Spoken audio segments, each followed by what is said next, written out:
आशा kitchen में रोटी बना रही थी। तभी सिमरन आई, बोली, माँ जल्दी से नाश्ता दे दो, लेट हो गई हूँ। आशा ने जल्दी से प्लेट में 2 रोटी और आलू की सब्जी परोस कर दिया। सिमरन भागती हुई किचन से डाइनिंग के पास जा रही थी। तभी ठोकर लगकर उसकी थाली नीचे गिर जाती है और पूरा नाश्ता फर्श पर गिर जाता है। अशोक चिल्लाते हुए बाहर आया, क्या हो रहा है? यह आवाज कैसी? सिमरन ने डरते हुए कहा, पापा मुझसे गलती से गिर गया। माँ ने बात बदलते हुए कहा, कोई बात नहीं बेटा, दूसरी ले लो। अशोक ने कहा, नहीं, कोई दूसरी नहीं, इसे ही उठाकर खाओ।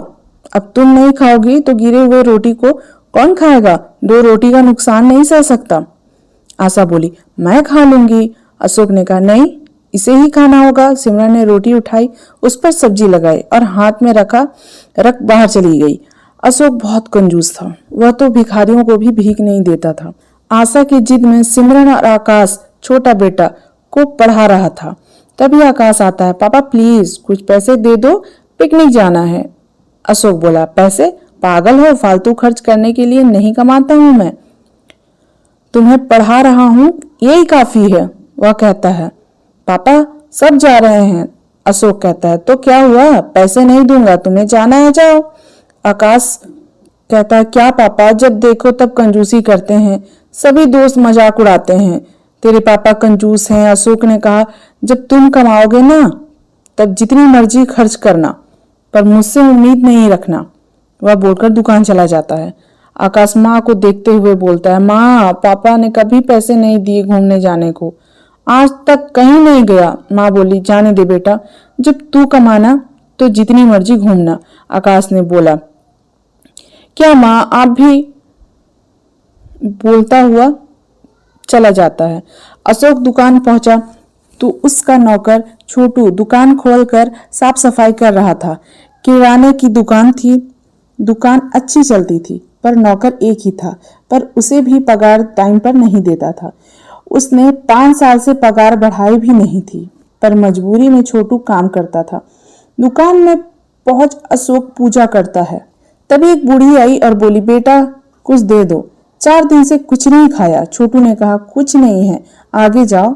उसने कहा, दे दो बेटा, तेरा भला होगा, कुछ भी नहीं खाया है।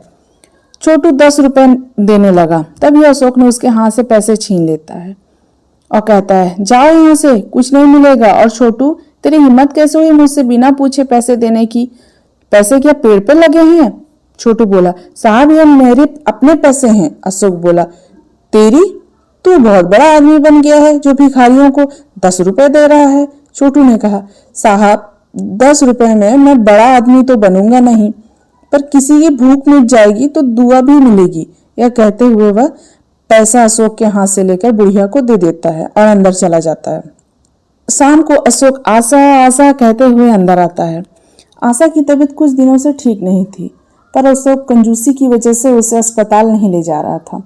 आशा आई कहते हुए हाथ में पानी लेकर आती है। क्या हुआ, आज तूफान मेल बने हो? अशोक कहता है, सुनो, कल सिमरन को लड़के वाले देखने आ रहे हैं। लड़का अच्छा है और दहेज की कोई भी डिमांड नहीं है, फिक्स हो जाएगा तो सस्ते में निपट जाएंगे। आशा बोली, सिमरन की तो पढ़ाई भी पूरी नहीं हुई है। अशोक कहता है, तो क्या हुआ, शादी हो गई तो उसका पति पढ़ाएगा, मेरे पैसे भी बच जाएंगे। उसे समझा लेना, कल 4 बजे वह लोग आ जाएंगे। सिमरन यह सुन रोने लगी। वह कहती है, माँ मेरी पढ़ाई, मुझे नहीं करनी इतनी जल्दी शादी, अभी कॉलेज भी पूरा नहीं हुआ। आशा कहती है, बेटी लड़का अच्छा होगा तो पढ़ाएगा ना, तुझे कम से कम तेरे पापा की कंजूसी से भी छुटकारा मिलेगा। आशा के समझाने से सिमरन समझ जाती है। दूसरे दिन अशोक उन लोगों के आने का इंतजार कर रहा था। छोटू से 4 समोसे और 5 जलेबी लाने को कहा और दिल पर हाथ रखते हुए कहा, गया रे गया मेरा पैसा, बस सब ठीक हो जाए। सिमरन बिना मन के तैयार हो जाती है। अशोक आता है और कहता है, तू पसंद आ जा, बस जल्दी से शादी कर दूंगा। और आशा से कहता है, चाय मत बनाना, जब रिश्ता हाँ हो जाए तभी चाय बनाएगी, नहीं तो हराम में पिलाकर शक्कर दूध का खर्च नहीं बढ़ाना, समझी? आशा ने कहा, जी। तभी छोटू आया, पर वह 4 की जगह 6 समोसे ले आया। अशोक गुस्से से लाल हो जाता है, कहता है, तेरा बाप भरेगा 2 समोसे के पैसे? छोटू बोला, साहब पैसे थे इसलिए तो ले आया, घर के लोग भी खा लेंगे। यह सुन अशोक बोला, अच्छा बेटा तुझे बहुत फिक्र है घर वालों की, तो तेरे खाते से इसके पैसे काट लूंगा।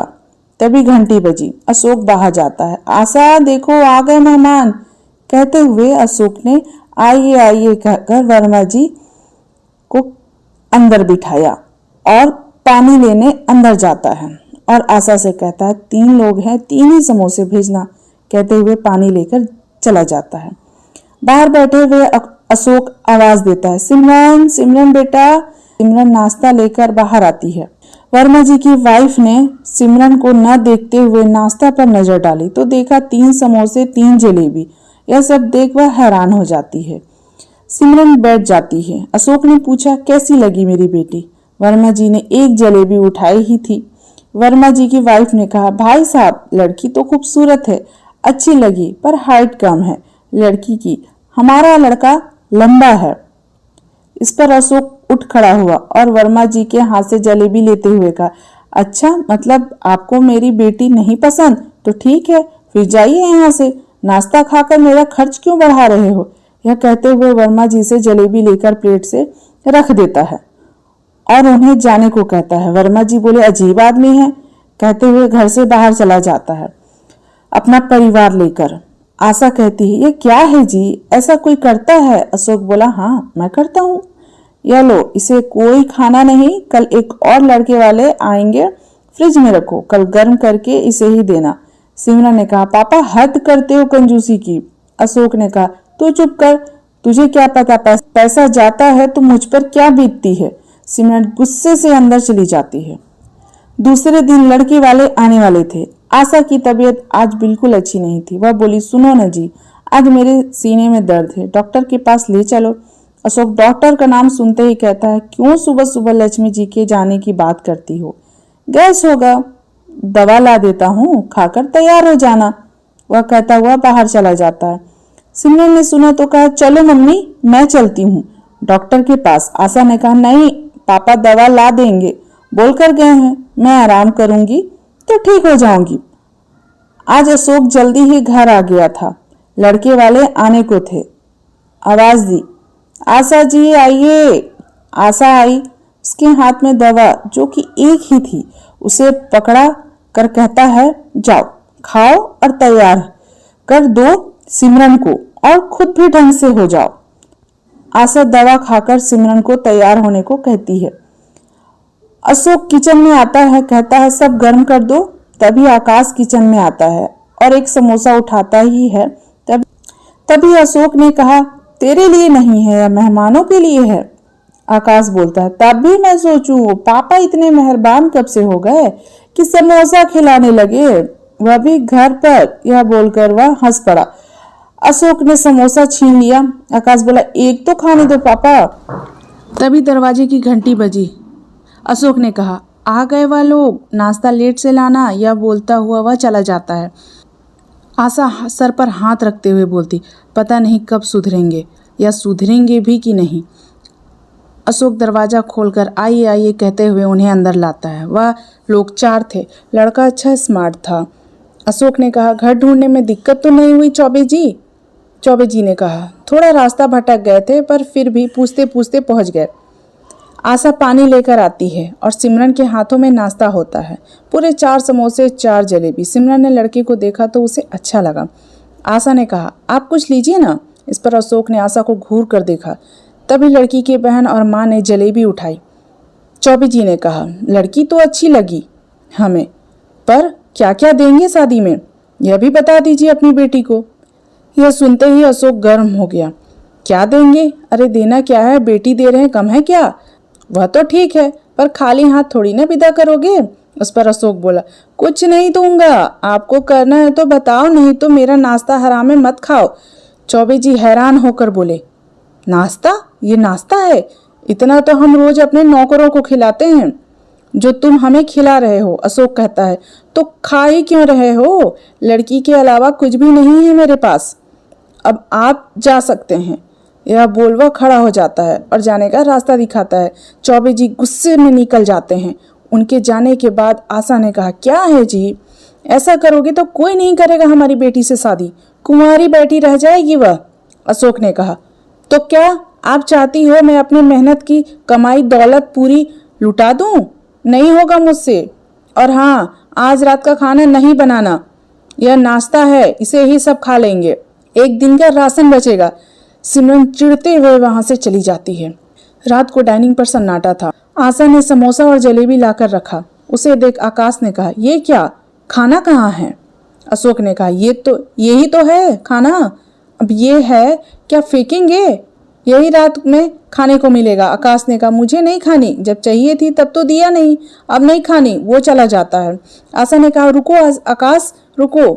आकाश नहीं रुकता। सिमरन ने कहा, मुझे भी भूख नहीं है। अशोक ने कहा, मुझे भूख है, मुझे दो और तुम भी खाओ। दोनों खाना खत्म करते हैं। आशा दोनों बच्चों के लिए चुपके से रोटी बनाती है और दोपहर के दाल के साथ उन्हें खिलाने जाती है। सिमरन ने कहा, आप कैसे झेलते हो पापा को? कब तक ऐसा ही चलेगा? हम सब बड़े हो गए हैं, पापा में सुधार कब होगा? आशा ने कहा, हो जाएगा बेटा, सब ठीक होगा, तू परेशान न हो। बोलते हुए खाना खिलाकर सोने चली जाती है। सुबह से ही आशा को बहुत दर्द था, तभी वह चक्कर खाकर जमीन पर जा गिरी। बर्तन गिरने की आवाज सुनकर सभी पहुंच जाते हैं। आशा को गिरा देख सिमरन घबरा जाती है, बोली, पापा डॉक्टर को बुलाइए। अशोक बोला कि जरूरत नहीं, पानी डालो, होश आ जाएगा, कुछ खाई नहीं होगी सुबह से इसलिए। आकाश चिल्ला उठता है, पापा बस करो, अब चलो, दी हॉस्पिटल ले चलते हैं। अशोक रुको रुको कहता रहा। सिमरन और आकाश उसे हॉस्पिटल ले जाते हैं। हॉस्पिटल पर डॉक्टर ने बताया उसे हार्ट अटैक आया है। यह सुनकर सिमरन रो पड़ती है। डॉक्टर कहता, अभी कुछ दिन इन्हें आईसीयू में रखना होगा, इन्हें काफी दिन से तकलीफ थी, तो आपको लाना था, वह तो टाइम पर ले आए, नहीं तो ये नहीं बचती। आप पैसे जमा करें, इन्हें 2-4 दिन यहीं रखना होगा। अशोक बोला, 2-4 दिन? वह माथा पीट लेता है। तभी सिमरन कहती है, पापा आज आपकी वजह से माँ की यह हालत हुई, अगर पहले ले आए होते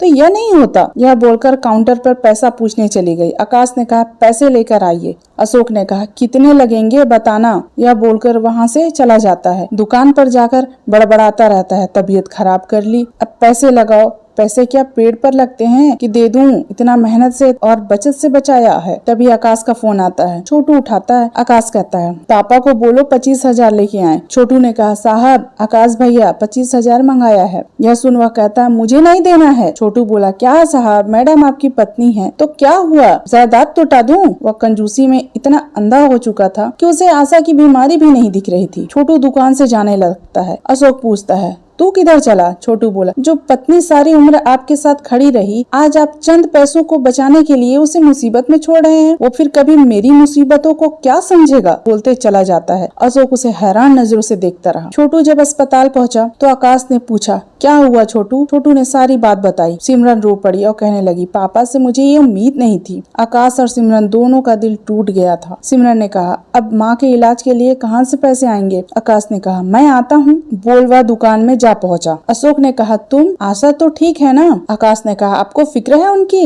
अशोक ने कहा, हाँ क्यों नहीं होगी। अच्छा तभी अब तक आपने पैसे नहीं दिए। उस पर अशोक कुछ नहीं बोला। आकाश ने कहा, पापा जब माँ नहीं रहेगी और ना ही हम, तो पैसे किसके लिए बचाओगे आप? हमारे लिए ही तो है ना। तो जब बीमारी का इलाज नहीं करा सकते तो किस काम का आपका पैसा? माँ ने आपकी कंजूसी पर कभी कुछ नहीं कहा, उल्टा हमें समझाया, और आज आप उनके लिए पैसे खर्च नहीं कर सकते। अशोक ने कुछ नहीं कहा। आकाश गुस्से में बोला, ठीक है तो आज के बाद आपका हमारा कोई रिश्ता नहीं। पापा आपको आपके पैसे मुबारक। आकाश ये बोल वहाँ से निकल जाता है। रोता हुआ अस्पताल पहुँचा तो सिमरन ने पूछा, क्या हुआ? उसने रोते हुए कहा, सारे रिश्ते तोड़ आया हूँ पापा से, उन्हें बस पैसों से मतलब है। यह सुन सिमरन की भी आंख में आंसू आ गया। उसने कहा, अब कैसे होगा माँ का इलाज? दोनों रोने लगे। तभी डॉक्टर आया। उसने कहा, पैसे जमा कीजिए। उस पर आकाश ने कहा, डॉक्टर पैसे तो नहीं है। डॉक्टर ने कहा, पैसे नहीं है तो इलाज कैसे होगी? तभी पीछे से अशोक ने कहा, इलाज जरूर होगी, आप इलाज करिए, मैं पैसे जमा करता हूँ। अशोक को अस्पताल में देख सिमरन और आकाश दोनों हैरान हो गए। अशोक ने हाथ जोड़ते हुए अपने दोनों बच्चों से माफी मांगी। कहा, मुझे माफ कर दो बच्चों, जिस पैसों के पीछे मैं भाग रहा था, बचाने की कोशिश कर रहा था, वो तो तुम लोगों के लिए है। जब तुम ही नहीं रहोगे तो ये पैसे किस काम के? तुम्हारी माँ की जान से बढ़कर ये पैसे नहीं है मेरे लिए। मुझे माफ कर दो। मैंने जिंदगी में तुम लोगों को अपनी कंजूसी से बहुत तकलीफ दी है, खासकर तुम्हारी माँ को, लेकिन अब मुझे अपनी गलती सुधारनी है और तुम्हें तुम्हारी मर्जी की और आजाद भरी जिंदगी देनी है। पहले वाला अशोक नहीं रहना, आज का तुम्हारा अच्छा पिता बनना है। चलो पैसे जमा करो और माँ का इलाज कराओ। यह बोलवा अस्पताल में पैसे जमा किया। दोनों बच्चे अपने पिता से गले मिले। छोटू भी खुश था। ये स्टोरी आपको कैसी लगी मुझे कमेंट बॉक्स में जरूर बताएं।